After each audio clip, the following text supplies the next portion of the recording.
Meus irmãos, muito boa noite, a graça e a paz do Senhor Jesus. Eu não preciso nem falar da honra, do privilégio que é poder voltar sempre a essa casa, para ministrar a palavra de Deus. Enquanto eu estava me preparando aqui também, pensava que a igreja de Santo Amaro trata muito bem seus ex-pastores, né? Quando eu fui pastor aqui, eu lembro que a gente chamava Eliel, Alceu, eles voltaram, pregaram. Recentemente também Eliel esteve aqui. E agora eu venho como ex-pastor também. Então, mostra, né, que a igreja tem essa maturidade, né, tem andado no caminho maduro, no caminho seguro do Senhor, entendendo sempre os planos, os propósitos de Deus para ela, dessa forma tão graciosa. Eu quero meditar com os irmãos nessa noite no texto de Atos, capítulo 3. Atos dos Apóstolos, capítulo 3. Em princípio, nós vamos ler até o versículo 10, mas a mensagem não vai parar aí no verso 10, vamos seguir adiante. Mas para não termos que ler todo o texto de uma vez e repetirmos outra vez depois, a gente lê até o 10 por enquanto, e depois vamos lendo à medida que for necessário continuar a leitura. E, queridos, o que nós vamos ver aqui, antes de iniciar a leitura já, eu queria que você prestasse atenção. Como o texto, ele mostra que Deus, o que Deus pode fazer, o que Deus é, o evangelho dele, como supera todas as nossas expectativas. Como sempre está além, à frente, é mais do que nós podemos imaginar, é mais do que nós podemos pedir. Então, vamos ter isso em mente. Meu tema, na verdade, é esse, como o evangelho. Mas estou pensando no próprio Deus, na própria pessoa de Cristo, ok?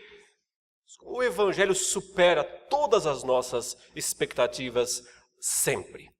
Leiamos então esse começo.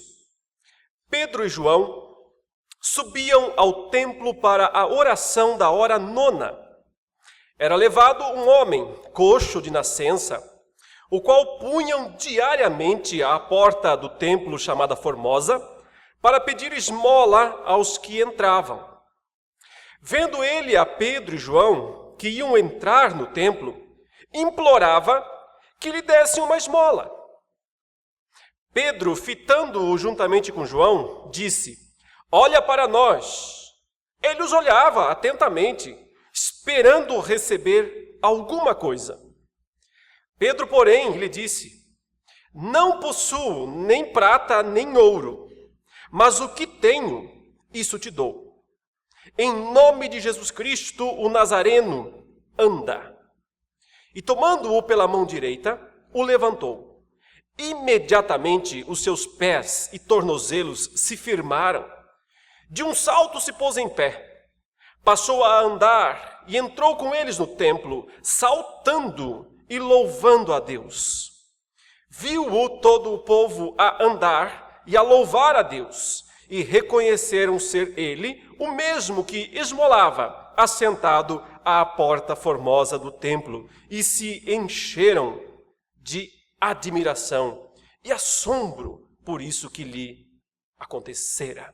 Até aí, meus queridos, por enquanto, a palavra de Deus já disse. Então, estamos meditando sobre um texto que vai mostrar em todo o seu desdobramento, aliás, essa história que começa aqui no capítulo 3 só acaba no 4. São muitos desdobramentos deste milagre, que é o primeiro milagre da era cristã, se a gente pode chamar dessa maneira. O Senhor Jesus fez infindáveis, incontáveis milagres. Aliás, esse termo não é errado não, porque a gente pode até contar os milagres que estão registrados nos evangelhos, mas lembre que João termina seu evangelho com uma nota, dizendo: não se engane, Jesus fez muito mais, não teria livro suficiente para registrar tudo o que Jesus fez e ensinou. Então o ponto é o seguinte: Jesus de fato fez inúmeros milagres. Mas ele disse uma vez aos seus apóstolos: vocês um dia farão obras maiores do que as minhas. E aí nós ficamos um pouco perdidos com essa declaração de Cristo, porque quando nós comparamos os milagres que os apóstolos fizeram, eles não fizeram nem um terço dos milagres de Jesus. Todos juntos. Nenhum tão grande, tão poderoso quanto os que Jesus fez. Ressuscitar um morto de 4 dias. Andar sobre as águas, mandar a tempestade se aquietar. Então por que será que ele disse que seus discípulos fariam sinais ainda maiores? Eu sempre entendo essa expressão de Cristo não como sendo maiores em termos de qualidade ou quantidade dos milagres, mas sim que através deles a obra de Jesus seria muito maior, iria muito adiante. E aí sim, isso é fato, porque quando Jesus finda seu ministério aqui neste mundo, antes de ser morto, e permanecem fiéis a ele, um pequeno grupo só, não muita gente.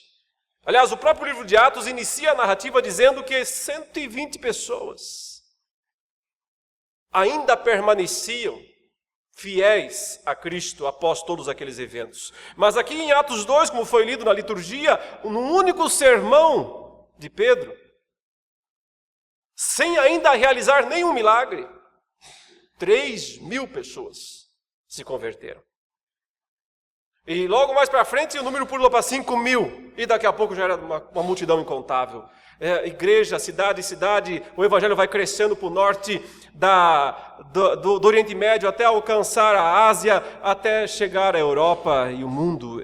Esse é o sentido em que Cristo disse: obras maiores esperam por vocês.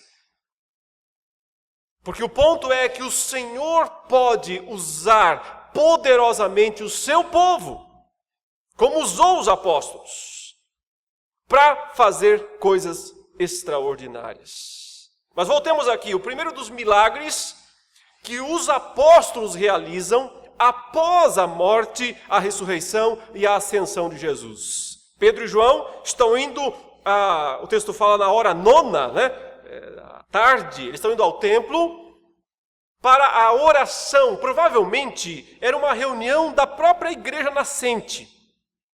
Como eles não tinham templo ainda para se reunir, e era uma multidão considerável, mais de 3.000 pessoas, então eles achavam um espaço lá entravam pela chamada Porta Formosa, que é mencionada aqui, mas o local de reunião provavelmente era perto do Pórtico de Salomão, que ao que tudo indica era uma reminiscência, um restinho do templo original, aquele templo construído pelo próprio Salomão, mas que quando Nabucodonosor veio e destruiu o templo, provavelmente não destruiu totalmente, e sobrou um pedaço, e esse local era um pedacinho do antigo templo de Salomão, que Herodes reconstruiu, Herodes um rei pagão, mas reconstruiu para agradar os judeus.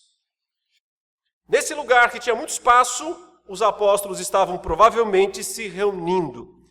E eles foram para esse local naquele dia, Pedro e João, e então eles encontram um homem coxo, de nascença, o texto fala, um aleijado, alguém que não podia andar. E esse homem está lá com um objetivo, e várias vezes o texto menciona qual era o seu objetivo. Alguns trocados. Tudo que ele queria, tudo que ele buscava, alguns trocados. É muito interessante, meus irmãos, porque alguns milagres realizados por Cristo e pelos próprios apóstolos depois, alguns ficam claro isso, em decorrência da fé pessoal. Jesus disse algumas vezes: vai e seja feito segundo a sua fé. Mas isso não é uma regra, não é necessário que sempre seja dessa maneira. Aqui não tem uma pessoa que crê. Esse homem não tem fé. Esse homem não tem sequer expectativa. Ele está ali, e já faz 40 anos, o texto vai dizer no final, na metade do capítulo 4, e olha, ele já tinha mais de 40 anos, esse homem. E tudo que ele esperava da vida, tudo que ele imaginava que ainda podia receber, era só mais alguns trocados daqueles 2 homens esquisitos que estavam entrando ali para algum tipo de oração em especial. Então, isso já nos mostra aqui como Deus, como o Evangelho é capaz de superar todas as nossas expectativas. Um homem queria só alguns trocados. E o que ele ganhou? O que ele recebeu depois de tudo? Ele recebeu uma cura, mas não uma mera cura. Quando a gente continua a leitura, Pedro vai dizer, ele vai explicar, já veremos isso, que aquele homem foi curado totalmente. Ele usa a expressão cura completa. O que indica muito mais do que apenas a cura do grau aí de deficiência física que ele possuía por não poder ficar em pé. Denota uma cura completa, talvez mental, talvez espiritual. Bom, imagine uma pessoa 40 anos sentada pedindo esmola, ela não deve ter assim uma saúde psicológica muito boa. E esse homem foi totalmente curado pelo Senhor Jesus, através de Pedro e de João. Ele queria só alguns trocados, mas o Senhor fez infinitamente mais. Isso nos mostra, em primeiro lugar, exatamente isso, como o Evangelho supera, como o nosso Deus supera todas as nossas expectativas. Mas veja então o que acontece na sequência. A partir aí do versículo 11, diz: apegando-se ele a Pedro e a João, todo o povo correu atônito para junto deles no pórtico chamado de Salomão. Aí está o lugar onde eles de fato se reuniam. À vista disto, Pedro se dirigiu ao povo, dizendo: Israelitas, por que vos maravilhais disto? Ou por que fitais os olhos em nós, como se pelo nosso próprio poder ou piedade o tivéssemos feito andar? Já perceba aqui, né? Que é um homem de Deus, que ele não está preocupado em chamar atenção para si mesmo. Ele não quer colher os louros, os frutos. Faz questão de dizer: nós não somos diferentes do que vocês. Toda a glória é de Deus, apenas de Deus. Não olhem para nós pensando que nós somos especiais, melhores em algum sentido, Pedro e João falou. Mas o Senhor fez isso. Continue, verso 13. O Deus de Abraão, de Isaque e de Jacó, o Deus de nossos pais, glorificou a seu servo Jesus, a quem vós traístes e negastes perante Pilatos, quando este havia decidido soltá-lo. O que Pedro está fazendo aqui? Ele está reabrindo uma ferida. Ele está voltando a tocar num tema delicado. Seria melhor esquecer isso, não? Passou, né? Vocês aí, meus ouvintes, ninguém aqui se esqueceu de uma coisa. Vocês estavam lá, naquele dia, diante de Pilatos. Quando Pilatos trouxe os dois para frente da multidão e disse: quem vocês querem que eu solte? Este aqui, o rei dos judeus? Ou esse ladrão aqui, Barrabás? E a multidão gritou: Barrabás, Barrabás, solte o Barrabás. Mas e o Cristo? Crucifica-o, crucifica-o. Pois estamos reencontrando essas pessoas aqui. Achou que elas não iam aparecer mais na Bíblia? Não, elas voltam a aparecer. Aquelas mesmas pessoas que estiveram lá, ou parte delas pelo menos, que estiveram naquela fatídica noite, próximo já da noite. Alguns acham que uma quinta-feira, outros acham que uma quarta-feira, isso ninguém tem certeza de fato. Mas gritaram: mate Jesus, mate, crucifique Jesus. Eis que estão aqui de novo outra vez, diante de os dois principais discípulos, porque Paulo não está nessa história ainda, né? Vai entrar mais tarde. Por enquanto, são esses os dois principais. Chegou a hora do acerto de contas. Chegou a hora de colocar os pontos nos is? Será que chegou a hora de lavar a roupa suja? Não. Mas note que, antes de tudo, Pedro deixa claro: vocês não são isentos de responsabilidade. Sim. Vocês traíram e negaram Jesus diante de Pilatos, quando Pilatos tinha decidido soltá-lo. Vós, porém, diz o verso 14, negastes o santo e o justo e pedistes que vos concedessem um homicida. Dessarte, matastes o autor da vida. Que frase paradoxal, hein? Vocês mataram o dono, o criador da vida. Você acha que pode ter crime pior do que esse?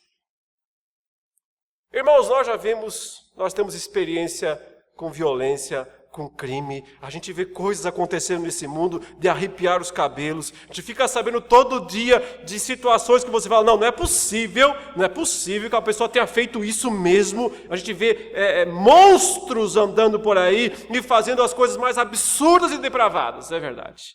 Mas deixa eu dizer um negócio para você: não existe crime pior. Não pode existir um crime pior, mais hediondo, do que matar o autor da vida. Do que matar o unigênito Filho de Deus, o instrumento de Deus para a criação de todas as coisas, porque sem Ele nada do que foi feito se fez. Que crime pode ser mais hediondo do que esse que Pedro claramente diz: na conta de vocês? Esse crime está na conta de vocês.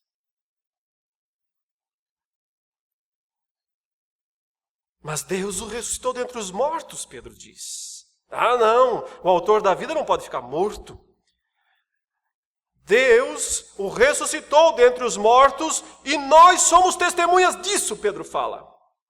E estamos aqui para viver ou para morrer, não importa. Mas nós somos testemunhas disso. Agora Pedro explica. Então querem saber por que desse milagre aqui? Querem saber por que esse homem que está há 40 anos aí com essa enfermidade, coxo de nascença, agora andou? Então entendam, pela fé em o nome de Jesus é que este mesmo nome fortaleceu a este homem que agora vedes e reconheceis. Sim, a fé que vem por meio de Jesus deu a este, aí está o termo que eu já mencionei, não é? Saúde perfeita na presença de todos vós. O Evangelho supera todas as nossas expectativas. Um homem queria uns trocados e recebeu saúde perfeita. Mas e a multidão? E essa multidão que tem nas suas costas o pior dos crimes? E essa multidão aqui que carrega nas suas costas o mais hediondo dos crimes, o que a aguarda? O Evangelho supera todas as nossas expectativas. Verso 17 diz: e agora, irmãos, vocês aí, que gritaram, crucifica-o, eu sei que o fizestes por ignorância. E Pedro, com isso, ele não simplesmente desculpa o pecado deles, mas mostra, sim, vocês foram ignorantes, e ainda assim terrivelmente pecadores. Eu sei que vocês o fizeram por ignorância, como também as vossas autoridades. Mas Deus assim cumpriu o que dantes anunciara por boca de todos os profetas, que o seu Cristo havia de padecer. Ou seja, Deus usou essa história aí para mostrar sua soberania, seu poder. Ele tinha planejado, preparado, predeterminado tudo isso e ele simplesmente cumpriu. Mas vocês nas costas de vocês está o pior dos crimes. Mataram o autor da vida. O que aguarda vocês? Verso 17, arrependei-vos, pois, e convertei-vos, será possível? Será possível que isso aconteça? Cancelados os vossos pecados. O mais hediondo dos crimes pode ser totalmente cancelado. É por isso que o Evangelho supera todas as nossas expectativas. Mesmo gente dessa natureza, mesmo gente dessa estirpe podre aqui, que tem nas suas costas o maior crime que a humanidade cometeu, recebe a promessa do pleno perdão. Eu sempre falo isso, meus irmãos. Se Deus pode perdoar até mesmo o pecado dessas pessoas aqui, Ele pode nos perdoar também, não importa o que nós já tenhamos feito. Não importa quais tenham sido nossos crimes contra Ele. Não importa que caminhos tortuosos, sombrios nós tenhamos andado. Há um perdão que sobrepassa, há uma graça que é superabundante. O Evangelho supera tudo que nós podemos imaginar. A Bíblia fala que só tem um pecado sem perdão. Um só. Ela chama de o pecado contra o Espírito. Ele diz, esse não tem jeito. Mas por que esse não tem jeito? Porque ele nada mais é, trocando em miúdos, do que a recusa ao perdão. A própria recusa do pecador a ser perdoado. A doença está ali, o remédio está ali, mas o doente não quer tomar. Não é que ele morre porque não tem remédio. Ele morre porque ele não toma. Porque ele não é humilde o bastante. Porque ele não crê no remédio. O problema não está no remédio, está no doente. Todos os demais pecados podem ser perdoados. Isso mostra o quanto, de fato, o Evangelho supera as nossas expectativas. No entanto, ele diz, é preciso verdadeiro arrependimento. É preciso conversão. É preciso ter um verdadeiro e profundo encontro com Jesus. Que muda a nossa vida, que muda nosso coração, que muda a nossa história. Conversão quer dizer, eu andava por aqui, mas eu dei meia volta. E agora o meu caminho é outro.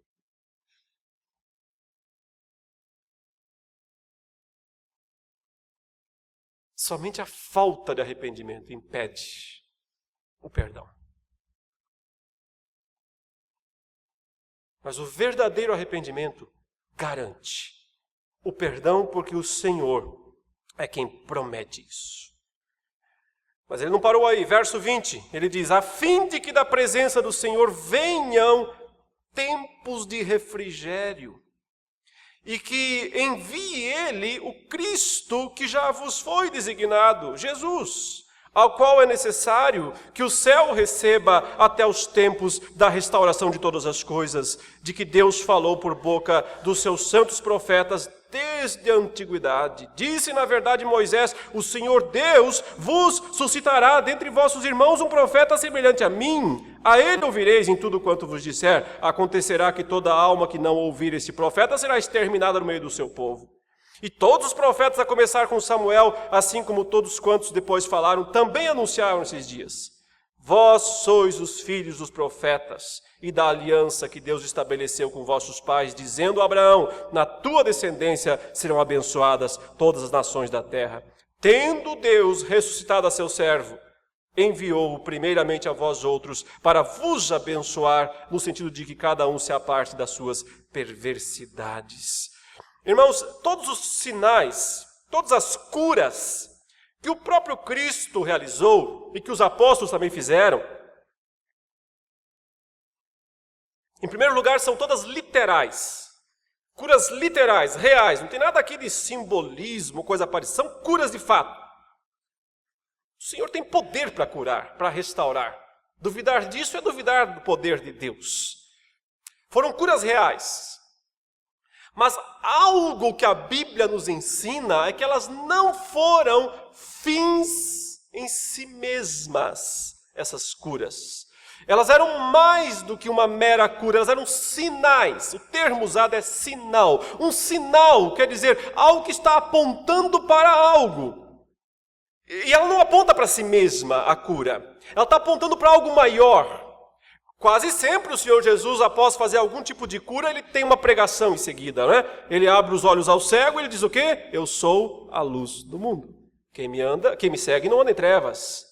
Terá a luz da vida. Ele multiplica os pães, os peixes e diz o que em seguida? Eu sou o pão vivo.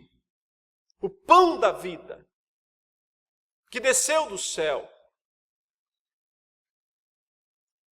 Ele ressuscita ou vai ressuscitar Lázaro e antes já fala, Maria, eu sou a ressurreição e a vida. Quem crê em mim, mesmo morto, viverá. O ponto é que o Senhor não curou todos os enfermos do primeiro século, não é? Ainda que ele tenha feito inúmeras curas, ele não curou todos.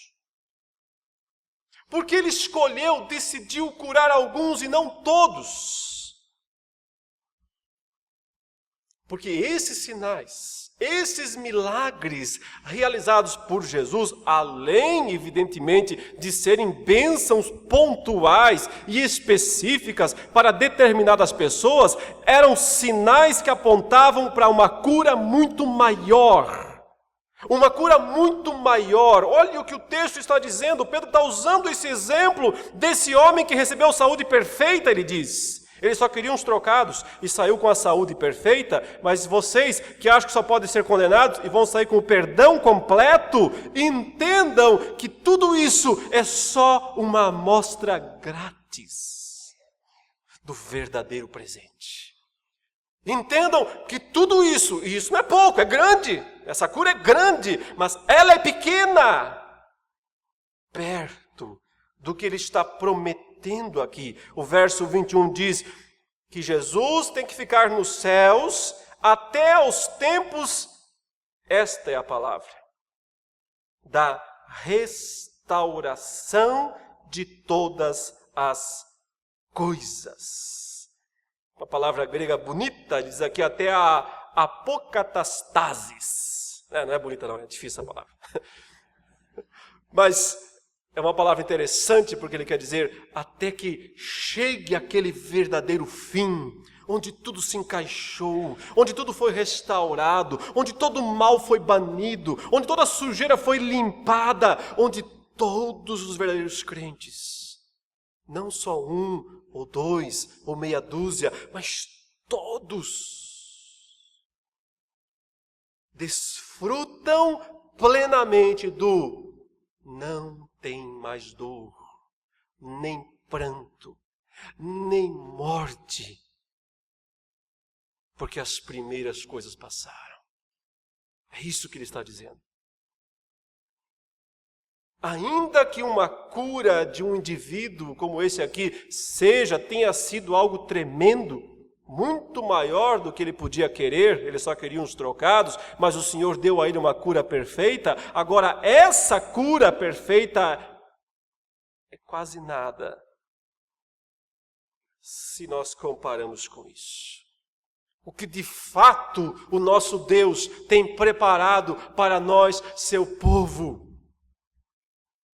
Não é a restauração pontual, não é a restauração de algumas pessoas, é uma restauração plena de todos. Chegará o dia em que todos nós, sem exceção, teremos saúde perfeita. Não só física, mas emocional e espiritual. É isso que significa que o Evangelho supera todas as nossas expectativas, porque você acha que já é grande coisa aquela cura e aí você começa a perceber que ela é só um grãozinho de areia. Que ela é só a pontinha do iceberg. Diante de tudo o que Deus tem para o seu povo. No mundo por vir. No mundo vindouro. Nós somos chamados a, como aquela multidão lá, crer, se arrepender, converter para aguardar esses dias. Esses dias nos aguardam e por isso eles são tão extraordinários. Mas a história não terminou aqui. Eu vou meio rápido, mas eu preciso ir um pouco mais agora no capítulo 4. Veja que o verso 1 diz: falavam eles ainda ao povo, quando sobrevieram os sacerdotes, o capitão do templo, os saduceus, ressentidos por ensinarem eles o povo e anunciarem em Jesus a ressurreição dentre os mortos. E os prenderam, recolhendo-os no cárcere até ao dia seguinte, pois já era tarde. Uma nota dissonante aqui, não parece? A situação estava tão extraordinária, o milagre feito, a multidão atenta. Pedro e João pensando, agora vai dar tudo certo, quando eles veem a polícia chegando. E aqui é exatamente a polícia. O texto diz, chegaram ali os sacerdotes, o capitão do templo, a autoridade legal do templo, a polícia mesmo, e os saduceus, todo mundo bravo com eles. Ressentidos, o texto diz. Porque uma coisa era eles se reunirem lá no templo, até permitiam para orar, tudo bem, todo mundo pode entrar no templo, é grande mesmo. Mas pregar não, peraí. Ensinar não, peraí. É a primeira vez que eles estão fazendo isso. Aparentemente Pedro conseguiu unir gregos e troianos aqui, porque os sacerdotes, na sua maior parte, aqui não parecem ser os principais sacerdotes, mas os sacerdotes de base, eram quase sempre fariseus. Mas o texto diz que vieram os saduceus também. Os saduceus eram a elite. Ou seja, ele conseguiu desagradar todo mundo. E todo mundo vem contra ele aí, naquele momento. Vai ficar feia a coisa. E vai mesmo. Mas até nisso o Evangelho supera todas as nossas expectativas. Porque às vezes nós achamos que seguir o Evangelho é um mar de rosas. E se prega muito assim, é verdade. Por isso que as pessoas se enganam muitas vezes com o Evangelho. O Senhor nunca prometeu isso. Ao contrário, a promessa do Senhor é: esteja pronto para as aflições, esteja pronto para as prisões, esteja preparado. Porque isso também põe na conta do quanto o Evangelho supera as expectativas de muitos. No mundo tereis aflições, Jesus disse. E todo aquele que quiser viver piedosamente, Paulo disse, sofrerão perseguições. Elas são inevitáveis quando nós somos úteis para Deus. Quando o Senhor age e nos usa poderosamente, necessariamente, nós teremos perseguições, nós teremos oposição, nós enfrentaremos o ódio, a fúria, o ressentimento de gente importante, porque aqui só chegou gente importante para enfrentar Pedro e João naquele dia. E o Senhor que deu poder a Pedro e João para curar aquele homem, não os livrou do cárcere. Eles foram para a cadeia naquela noite. Passaram a noite na cadeia, depois do primeiro grande milagre. Uma noite na cadeia. Mas o Evangelho não para de superar nossas expectativas, é verdade. Porque olha o resultado. O verso 4 diz, muitos, porém, dos que ouviram a palavra, a aceitaram, subindo o número de homens a quase 5.000. Quem diria? Quem diria que a adversidade também é favorável?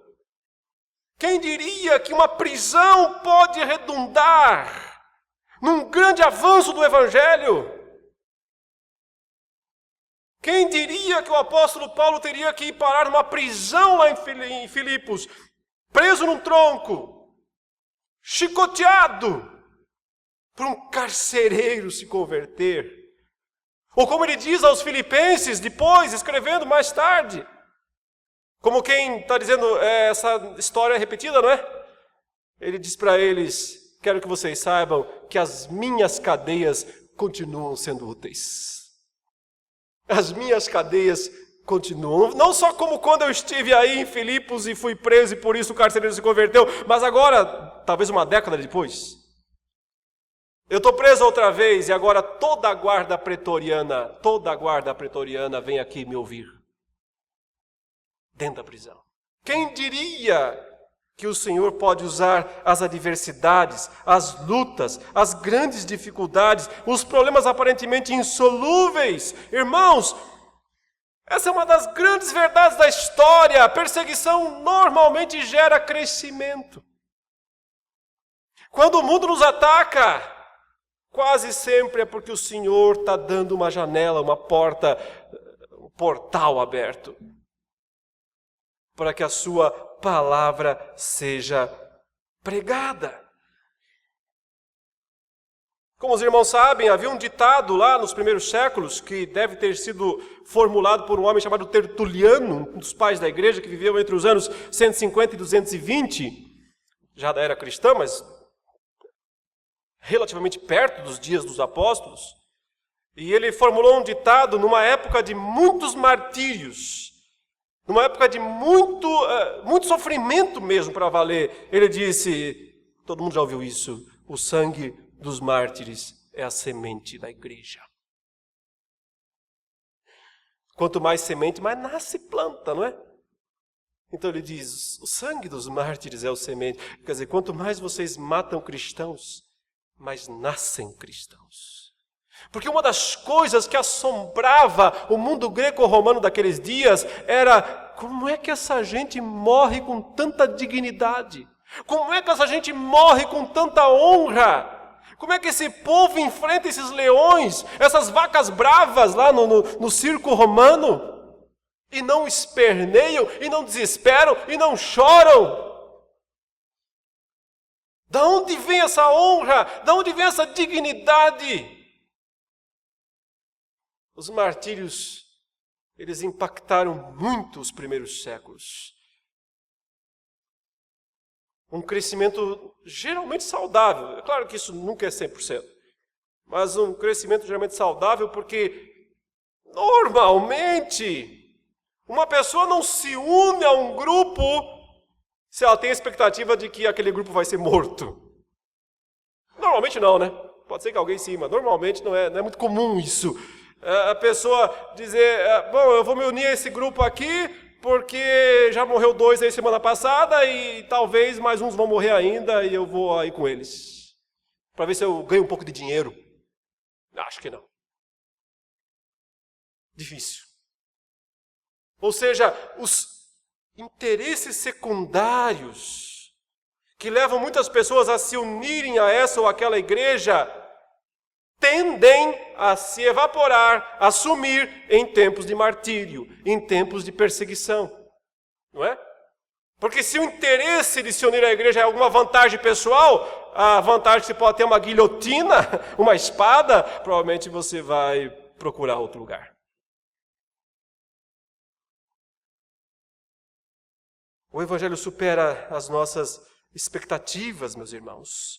Até a perseguição pode ser usada pelo Senhor como um grande instrumento. Mas, bom, Pedro foi preso, né? Pedro e João, e o que acontece? No dia seguinte,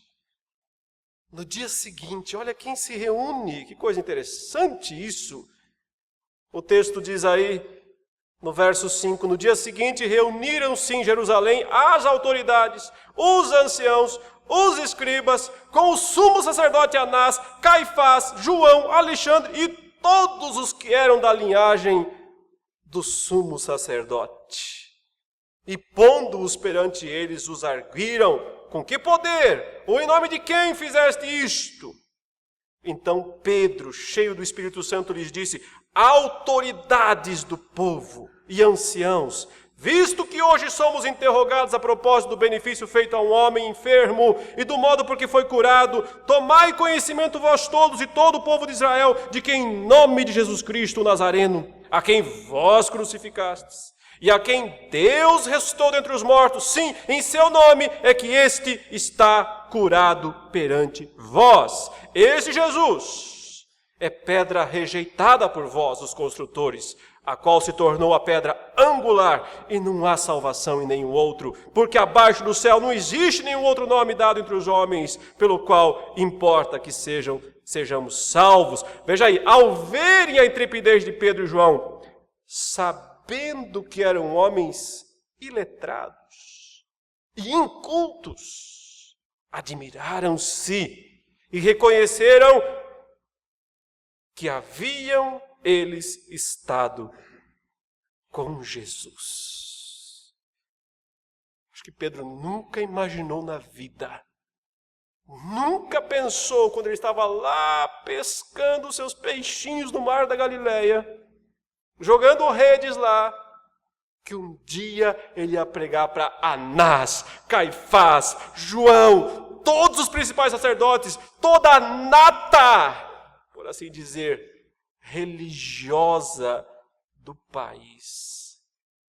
Ele sendo o quê? Como o próprio texto reconhece, como os próprios líderes reconheceram, um homem iletrado, um homem inculto, onde Deus o levou. Onde Deus o levou.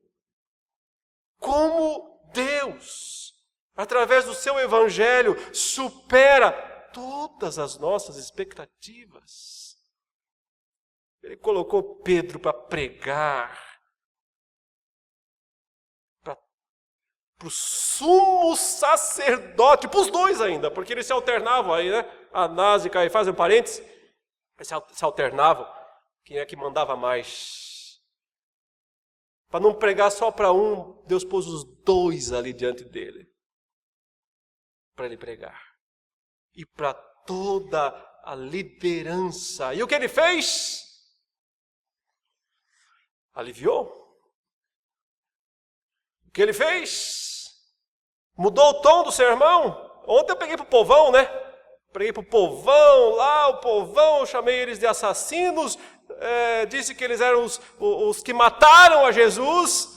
Opa, mas agora não dá, né? Agora eu estou aqui diante da gente importante demais. Então, deixa eu fazer um sermãozinho mais polido, fazer um sermão mais, né? Contar umas anedotas, alguma coisinha mais... Nada. Mesmo tom, só é mais curto, é claro, porque não iam deixar ele pregar tudo que ele pregou. Mas o ponto é o mesmo. Vocês mataram Jesus. É o mesmo tom. É o mesmo anúncio. Mas o nome dele está debaixo do céu, mas acima de todo nome. E só ele, só esse nome, salva. Que intrepidez. E no final, o que eles reconhecem?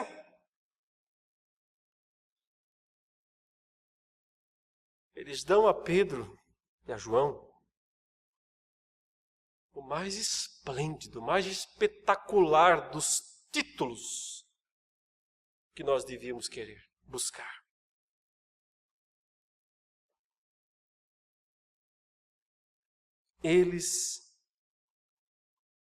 Esses caras só podem ter andado com Jesus, é isso que eles dizem. Esses caras só podem ter passado tempo com Jesus. Está aí, meus irmãos. Se você quer um título, não existe PhD nesse mundo melhor, mais importante do que este título. Não existe reconhecimento mais nobre, reconhecimento mais sublime que alguém pode receber. Um iletrado, um inculto que seja, mas ele recebeu o reconhecimento de alguém que conheceu, que andou com Jesus Cristo. Perante os mais poderosos cultos teólogos daqueles dias. Sim, queridos, o Evangelho supera todas as nossas expectativas. E como é que acaba essa história, para finalizar agora de vez? Os homens o chamam de novo. Eles não têm condições de simplesmente desmentir o fato. Ora, o rapaz está aí, 40 anos aleijado, e agora está andando, pulando, aliás, o texto fala, pulando. Não dá para negar o fato. O que fazemos então? Pressão. Chama os apóstolos e dizem, bom, por enquanto não vamos prender vocês. Vocês podem ir embora. Mas se falarem de novo, se ensinarem outra vez, isso aí que vocês estão ensinando, vocês vão se ver com a gente. Irmãos, observe o verso 18, que é o resumo aí dessas ameaças todas. O verso 18 diz, chamando-os, ordenaram-lhes que absolutamente não falassem, nem ensinassem em o nome de Jesus. E olha, isso aqui não é uma ameaça vazia de quem está blefando. Eles não blefaram quando Jesus foi preso e morto. Ou seja, Pedro e João sabem que se eles quiserem, eles matam os dois mesmo. Porque mataram o próprio Jesus. Se eles foram capazes de levar o próprio Jesus à morte por crucificação, imagine nós. Pedro vai pensar, eu e você, João, nosso pescoço já está contado. Não é uma ameaça vazia, não blefe. Pedro e João sabem que não é um blefe, porque eles têm o caso concreto ali atrás, do próprio Jesus que foi morto. Mas o que é que eles fazem então? O que nós faríamos numa situação como essa? Talvez a gente diria, tá bom, a gente vai falar menos então. Ou Pedro e João se cutucam e dizem, fala. Depois a gente prega, mas aqui, quieto. Deixa eles nos soltar, eles vão nos soltar. O Pedro diz o seguinte no verso 19, mas Pedro e João, os dois juntos, responderam, julgai se é justo diante de Deus ouvir-vos antes a vós outros do que a Deus, pois nós não podemos deixar de falar das coisas que vimos e ouvimos. Em outras palavras, se é para apanhar, apanharemos. Se é para ficar presos ficaremos. Se a cruz nos espera, para a cruz nós vamos. Só tem uma coisa. E vocês fiquem sabendo disso. Nós vamos continuar pregando. Exatamente a mesma coisa. Nós vamos continuar pregando. Tudo certo? O texto diz, não acabou tudo certo não. Ameaçando-os mais ainda. Então foi muito mais ainda. Os soltaram não tendo achado como os castigar. Por causa do povo, porque todos glorificavam a Deus pelo que acontecera. Irmãos, aqui parecia que eles iam ser presos mesmos. Porque se eles desafiam na cara esses líderes que falaram, se falarem de novo, vão presos. E eles dizem, nós vamos falar. O que você espera? Que eles sejam mandados imediatamente para a prisão. E o que acontece? Que eles não são presos. Porque Deus sempre supera as nossas expectativas. E Deus honra quem o honra. Não quer dizer que eles seriam livres da prisão para o resto da vida. Aliás, já no capítulo 5 eles vão para a prisão de novo. E passarão várias vezes, e muito tempo. E João, então, tem uma tal de Pátimos na história dele ainda por acontecer. Mas o ponto aqui é que são os homens que controlam nossa história, nosso destino. Não é o medo do que podem fazer contra nós que deve nos levar a recuar, a diminuir, a minimizar a nossa necessidade de pregar, de proclamar. Nós simplesmente temos que sempre nos lembrar que o Senhor está sempre, e de muitas formas, e de muitas maneiras, superando todas as nossas expectativas, porque Ele é poderoso para operar infinitamente mais do que pensamos ou do que pedimos. Vamos orar. Senhor, que o Senhor receba nosso louvor e adoração nessa noite, porque o Senhor já fez também aqui nesta igreja muito mais do que podíamos esperar. Quantas pessoas têm ouvido a Tua palavra, não só aqui, mas no mundo inteiro. Como o Senhor tem feito coisas extraordinárias graças à Tua misericórdia, à Tua graça. Usando homens, mulheres imperfeitos.